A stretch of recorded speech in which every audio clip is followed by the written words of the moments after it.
Praise the lord. ఫిబ్రవరి 8వ తేదీ 2025 శనివారం కొరకు ఏర్పాటు చేయబడిన ఈ రోజు దేవుని వాక్య వాగ్దానం.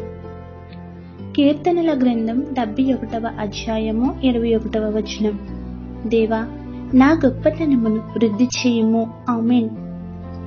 ప్రియమైన దేవుని జనాంగమా, ఆయన నమ్ముకునుట, ఆయనను ప్రార్థించుట మనకు కలిగిన గొప్ప స్థితి అయి ఉన్నది. అది మనకు దేవుడిచ్చిన సులక్ష్యమే, మన యందు పెట్టి ఉన్నాడు. దీని నుండి విడిపోక మనం కాపాడుకుంటూ ఉండాలి. మనం అనునిత్యం ఆశ్రయదుర్గముగా చేసుకుంటూ నిశ్చయముగా నిన్ను రక్షిస్తాను అనే వాక్కును పట్టుకుని ధైర్యం కలిగి ఉండాలి.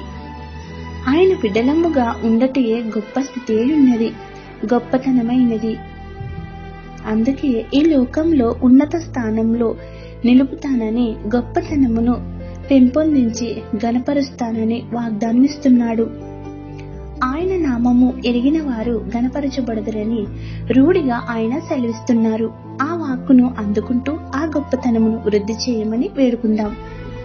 ఏ శ్రమలనైనా, ఎట్టి కష్టమునైనా ఎదుర్కొనగల ధైర్యము ఆయన గొప్పతనం పొందిన మనపై ఉంటుంది.